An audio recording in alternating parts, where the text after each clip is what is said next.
Closing वैसे तो देखिए फर्स्ट हाफ पूरी तरह से बजट और बजट के दबदबे के साथ चल रहा था, लेकिन जैसे सेकंड हाफ में अडानी के शेयर्स के अंदर क्रैक आना शुरू हुआ, बाजार ने बजट के उस जोश वाले माहौल को छोड़ते हुए वापस पेसिमिस्टिक हुआ और लगातार हमने फिर गिरावट बनते हुए देखी है। अब अपनी स्क्रीन पर साफ देख पा रहे हैं इस समय सेंसेक्स जो है वो आपको लाल निशान हरे निशान में दिख रहा है, लेकिन निफ्टी के अंदर 17,600 के आसपास की क्लोजिंग मिल रही है। आज एक बार के लिए हम 18,000 की दहलीज तक पहुंच गए थे, लेकिन उसके बाद फिसल के 17,600 पे कर रहे हैं क्लोज।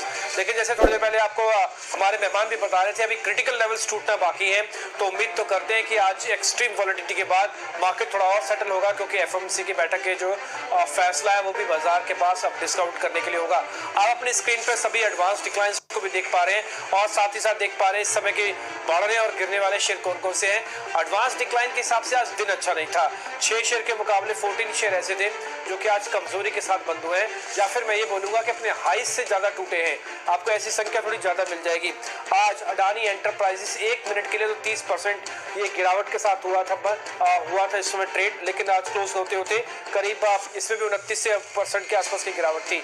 इसके अलावा जो और शेयर थे अडानी ग्रुप में, उसमें अडानी पोर्ट, एसीसी, अंबुजा, क्योंकि एफ&ओ के शेयर्स हैं, टिपिकली इनके अंदर ज्यादा तेज मोमेंटम आया था, वापस क्रैक हुए हैं, इसलिए चिंता थोड़ी ज्यादा बढ़ गई है कि अब कल क्या होगा। क्या अडानी ग्रुप के अंदर फिर से गिरावट आई तो बाजार फिर से भी टूट सकता है। लेकिन अगर आप इसके अलावा अडानी के अलावा भी अगर आप देखेंगे तो आपको दिखेगा बीपीसीएल, यूपीएल, कोल इंडिया, एमएनएम, ये कुछ वो शेयर्स भी थे जो अपने डेज लो पे जाके बंद हो रहे हैं। हालांकि बजट में प्रोत्साहन को लेकर, इंफ्रास्ट्रक्चर को लेकर और भी कई सारे पॉलिसीज को लेकर सरकार ने अनाउंसमेंट की है, लेकिन ऐसा इन शेयर्स के आज के ट्रेडिंग से लग नहीं रहा। ऐसा नहीं कि सिर्फ चारों तरफ गिरावट ही गिरावट थी। मैं सिर्फ निफ्टी के बढ़ने वाले शेयर्स में बात करूं तो सिगरेट के ऊपर एक ड्यूटीज लगी है, उसके बावजूद भी आईटीसी हरे निशान में जाके बंद हुआ है। और इसके अलावा आईसीआईसीआई बैंक में करीब 2% तक की आपको तेजी आती हुई दिखी है। टाटा स्टील, एचडीएफसी बैंक जो कि बैंकिंग में दिग्गज है, इन सभी ने हरे निशान में आके क्लोजिंग की है।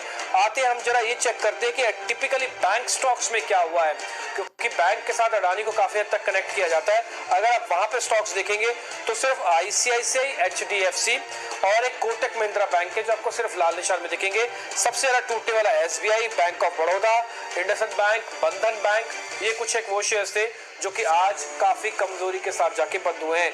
फिर हमने छोटे मझोले शेयर्स भी खंगाले कि एक्चुअली वहां पे कैसे ट्रेड हो रहा है। अगर आप मिड कैप कैटेगरी के अंदर बात जाएंगे तो वहां पर आपको दिखेगा कि वो इंडेक्स करीब 1% टूटा है। ऊपर इस तरह से तो खैर 2-2.5% आप मान लीजिए, लेकिन स्टॉक्स के अंदर अगर आप देखेंगे तो आपको मैक्स फाइनेंशियल के अंदर आज 10% तक की गिरावट दिखी। कैनरा बैंक टूटा, पीएनबी टूटा, यूनियन बैंक टूटा, ये सारे वो बैंकिंग है जो मिड कैप बैंकिंग स्पेस में है, थोड़े सरकारी बैंक भी है। ये सब के सब डेज लो पे जाकर उन्होंने बंद किया है।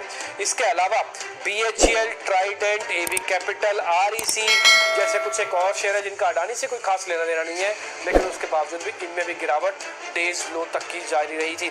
इसी कड़ी में जो बढ़ने वाले शेयर्स थे मिड कैप कैटेगरी में, वो था इंडियन होटल्स। सरकार की एक महत्वाकांक्षी योजना है टूरिज्म को बढ़ावा देने की, 50 नए जगहों को आइडेंटिफाई किया जाएगा, इसलिए इंडियन होटल्स का बढ़ना आज थोड़ा लाजमी दिख रहा था। डिक्सन टेक्नोलॉजीज, मोबाइल पे इंपोर्ट ड्यूटी सरकार एग्जम्प्ट कर रही है, डिक्सन का चलना लाजमी था और ये भी अच्छा चला। गुजरात गैस, पॉलीकैब, जो ग्रीन एनर्जी को लेकर सरकार का एक बड़ा विजन है, वो आज तस्वीरों में दिख रहा था। 19,500 करोड़ का तो सिर्फ हाइड्रोजन मिशन ही है, तो आप इसी से अंदाजा लगा सकते हैं। और इसलिए ज्यादातर जो गैस बेस्ड स्टॉक्स हैं वो भी आपको चलते हुए दिखे। वरुण बेवरेजेस, साथ ही बालकृष्ण इंडस्ट्रीज, अरविंदो फार्मा, ये कुछ एक और शेयर थे मिड कैप कैटेगरी के जो आज आपको बढ़ते दिख रहे हैं। तो कुल मिला के क्रक्स ऑफ द स्टोरी या फिर बजट के अंदर ये हुआ ये है कि आज बजट अच्छा, मार्केट भी ठीक था। अगर अडानी वाले प्रपोर्शन को हटा दिया जाए तो अडानी के शेयर गिरने से मूड और माहौल मार्केट का खराब हुआ, जिसकी वजह से आज इस तरह की क्लोजिंग देखने को मिल रही है। 1 से 2 दिन अभी हमारे पास और हैं, ट्रिगर्स और हैं, जैसे एफएमसी की बैठक है और फिर हमारा आरबीआई भी इस पे सोचेगा कि कुछ करना है कि नहीं करना। ये सारी चीजें अभी भी पेंडिंग है, तो अगले 2 दिन भी काफी एक्शन रहने वाला है मार्केट के अंदर। फिलहाल इस कार्यक्रम से, इस खास कवरेज से हमारी बजट की मार्केट को लेकर इतना है।